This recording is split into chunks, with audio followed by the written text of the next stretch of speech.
Hi, it's Mark from OnePagePractice here. Today we're going to talk about the extraordinary power of checklists, and in particular we're going to talk about how people use checklists depending on what stage they are at in their careers. And to do this we're going to use a model of a trainee and a professor. So the trainee has very little clinical experience and the professor has as much clinical experience as we can imagine. And in reality this is a spectrum. So a trainee gathers experiences as they move through their career and ends up a very senior clinician with lots of experience. So bear in mind that spectrum model as we move through these slides. So on this first slide we're going to talk about how these people approach tasks. So starting with the trainee, we can see that they use attentional behaviour. So when they think about a problem or a task, they need to plan and problem solve. So they need to actively think about it. They need to use their conscious brain in order to do this. It takes time. But when we look at how a professor might go about a problem, they use something called schematic behaviour when they perform their work, day-to-day tasks. And this means that tasks are performed reflexively. They use their subconscious, so they see a problem, they instantly know what to do with it without really having to actively think about it.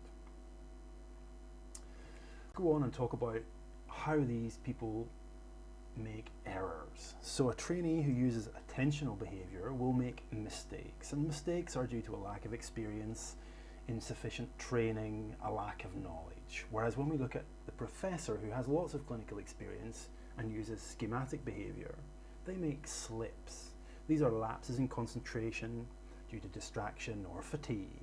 And so it's quite important to recognise the difference, because we need to work out how we can reduce these errors. And again, if we look at the same spectrum and we look at a trainee who uses attentional behaviour, who makes mistakes, we need to offer the trainee decision support. And there's a number of different ways we can do that. We can use a clinical score, which is effectively a checklist. And an example would be, say, the Geneva score, and working out the probability of pulmonary thromboembolism. We can train them, we can supervise them, something that happens an awful lot in medicine. But when we look at the professor, the more experienced clinician who uses schematic behaviour, who makes slips, we can use checklists to reduce those slips. And a really good example of that would be the World Health Organization Surgical Safety Checklist, and indeed the pivotal example we used in our last webcast, using a 5-step checklist to reduce the rate of central line infection. There's lots of different examples now.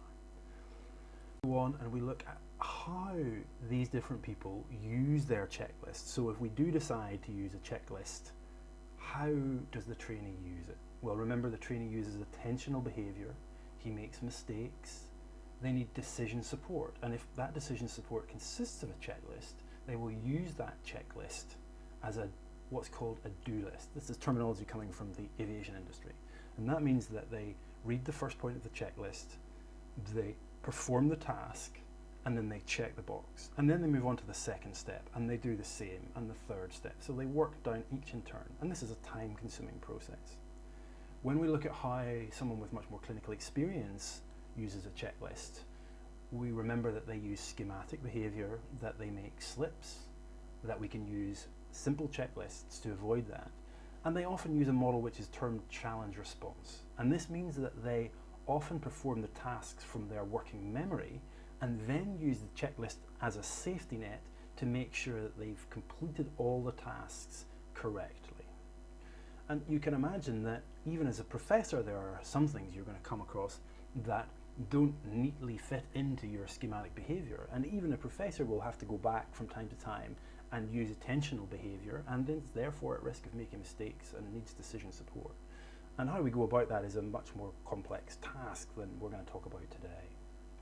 So just to summarise, our model is that trainees use attentional behaviour, they make mistakes, they need decision support, and if they use a checklist as part of that, they use it as a do list. A professor, on the other hand, uses schematic behaviour, they make slips, they use checklists, and they often do it in a challenge response way. And the reason this is important is that it illustrates that at different stages in our career, we use checklists in different ways. But what's important is that checklists, no matter where we are in our careers, can have a really important impact on our practice. And remember from our first talk that checklists can improve performance without any additional training. And so if you bear these ideas in mind and head on over to OnePagePractice.com, where we've developed a range of checklists and frameworks for general practitioners, you'll realize that our trainees are using these frameworks in a completely different way to the senior clinician. But what's important to remember is that both of these people are benefiting from improved performance without any change in skill level. That means they can start using these checklists or frameworks today, and it will improve the quality of the care they offer their patients.